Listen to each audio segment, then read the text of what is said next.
College के पहले दिन ही रूही कुछ लड़कों से डरकर बार बार पीछे मुड़कर सामने की तरफ भागी जा रही थी और फिर वह यूवी से टकरा गई, लेकिन यूवी ने उसकी कमर थामकर उसे गिरने से बचा लिया। रूही वहां से निकलकर कॉलेज की बिल्डिंग में घुस गई। यूवी उसे देखता रहा और अपने मन में बोला, मैं जिसे हर जगह ढूंढ रहा था वो मेरे ही कॉलेज में मिली। और अपने मन में हंसा और बोला, मेरी जान खुद चलकर मेरे पास आई है, अब मैं खुद चाहकर भी पीछे नहीं हट सकता। देखती जाओ अब मैं तुम्हारे लिए क्या क्या करता हूँ। सूर्या, जो कि वहीं बुत बना खड़ा था, प्रिंसिपल का हाथ उसके कंधे पर महसूस करके होश में आया। प्रिंसिपल सूर्या के कान में बोला, सर को क्या हुआ? सूर्या ने यूवी की तरफ देखा जो अभी भी बिल्डिंग को ही देख रहा था। सूर्या घबराते हुए बोला, बॉस वो चली गई। यूवी ने एक सेकंड के लिए आंख बंद की और फिर प्रिंसिपल से ऑफिस में चलने के लिए बोला।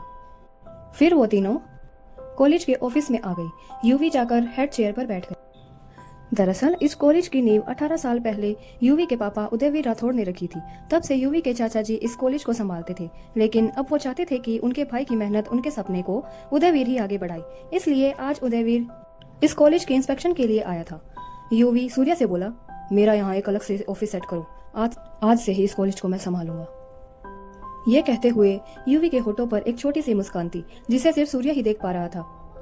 सूर्या जी बॉस कहते हुए ऑफिस से बाहर आ गया और अपने मन में बोला, ये मैंने क्या देखा? बॉस हंस रहे थे। फिर खुद से ही जवाब देते हुए बोला, नहीं ऐसा कैसे हो सकता है? मुझे वहम हुआ होगा। हाँ मुझे वहम हुआ था। फिर वो अपना सिर झटकते हुए अपने काम में लग गया। ऑफिस के अंदर का तापमान काफी गिरा हुआ था। यूवी एक फाइल को देखते हुए प्रिंसिपल पर बरसा, इस साल के सभी नए स्टूडेंट्स की जानकारी क्यों नहीं है? प्रिंसिपल, सर वो कल हमारा स्टाफ छुट्टी पर था इसलिए।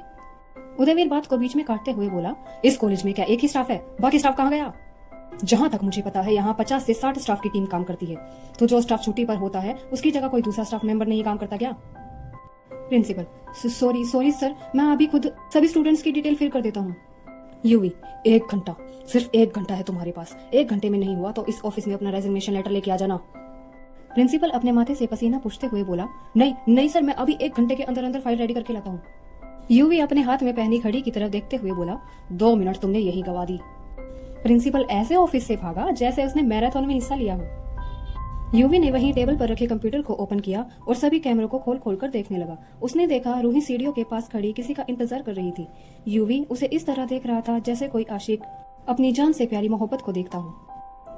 उदयवीर रूही को देखते हुए बोला, जिस दिन तुम्हें पहली बार देखा था उस दिन से तरस गया था तुम्हारी एक झलक पाने के लिए, और अब देखो तुम मेरे सामने हो, लेकिन मुझे नहीं लगता कि तुमने मुझे पहचाना। चलो कोई बात नहीं, मैं हूं ना मेरी जान। मेरे आंगन में तुलसी पूजा तो तुम ही करोगी। फिर उसने अपना फोन अपने ब्लेजर की अंदर वाली पॉकेट से निकाला और सूर्य को एक मैसेज टाइप किया।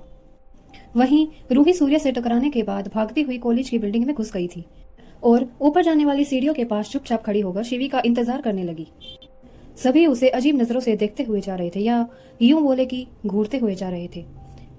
इसकी 2 वजह थी। पहली तो उसकी उदयवीर से टक्कर और उदयवीर का उसे बेपनाह मोहब्बत से देखना लड़कियों के अंदर आग की लपटें पैदा कर गया, और दूसरी वजह, बाकी सभी लड़कियां एक से एक मॉडल स्टाइल के कपड़े पहनकर मेकअप करके कॉलेज आती थी, लेकिन रूही स्काई ब्लू कलर के सूट और बिना किसी मेकअप के भी बहुत सुंदर लग रही थी। तभी शिवी भी वहां आ गई। उसने लॉन्ग व्हाइट कुर्ती के साथ एक ब्लू जींस पहनी हुई थी। उसे सभी लोगों की नजर उन दोनों पर महसूस हुई तो वो रूही का हाथ पकड़कर सीढ़ियों पर चढ़ते हुए अपनी क्लासरूम की तरफ जाने लगी। वो चलते चलते बड़बड़ाती जा रही थी, पता नहीं सबकी क्या प्रॉब्लम है, हमने सूट क्या पहन लिए, सभी ऐसे देख रहे हैं जैसे किसी दूसरे प्लेनेट से एलियन धरती पर उतर गए। शिवी नीचे मुंह करके सीढ़ियां चढ़ती जा रही थी, जिस कारण वो अचानक सूर्य से टकराई और सूर्य की पत्थर जैसी छाती से टकराने की वजह से शिवी की नाक में तेज दर्द हुआ। शिवी अचानक रुक गई और अपने नाक पर हाथ रखकर बोली, ये दीवार कहाँ से आ गई? सीढ़ियों के बीच में दीवार कौन बनाता है? रूही ने शिवी को संभालते हुए कहा, ज्यादा तो नहीं लगी? तुम ठीक हो ना? तभी सूर्य बोला, ये आंखें भगवान ने देखने के लिए दी है, सिर्फ इधर उधर मटकाने के लिए नहीं। अभी ज्यादा लग जाती तो मेरे सिर हो जाती। ये सुनते ही शिवी का पारा चढ़ गया। वो एकदम से उठी और सूर्य की कॉलर पकड़ते हुए बोली, मैंने ध्यान नहीं दिया तो तुम्हारे पास भी तो आंखें हैं ना, तुम तो साइड हट सकते थे, लेकिन नहीं, तुम्हारे पास आंखें थोड़ी, बटन है, बटन। ये कहते हुए शिवी एकदम सूर्य के करीब आ गई थी, जिससे शिवी की सांसें सूर्य के चेहरे पर महसूस हो रही थी। सूर्य एक टक शिवी को देख रहा था। तभी शिवी ने उसे धक्का दिया और रूही का हाथ पकड़कर उसे साइड से लेकर निकल गई। सूर्य वहीं जमा खड़ा रहा। फिर एक तेज हवा का झोंका आया और सूर्य अपने होश में वापस आया और बोला, यार क्या लड़की थी? नहीं, क्या तूफान थी? आई और गई। सूर्य ने एक बार पीछे मुड़कर सीढ़ियों की तरफ देखा और शिवी के बारे में सोचते हुए अपने काम पर लग गया। कुछ ही देर में कॉलेज में अनाउंसमेंट हुई। All the students come to the college auditorium at the same time. Announcement होने के 15 मिनट के अंदर अंदर सभी स्टूडेंट्स ऑडिटोरियम में इकट्ठा हो गई। पूरे ऑडिटोरियम में सिर्फ शिवी और रूही ही सबसे अलग लग रही थी, क्योंकि सिर्फ उन्होंने ही सूट पहना था।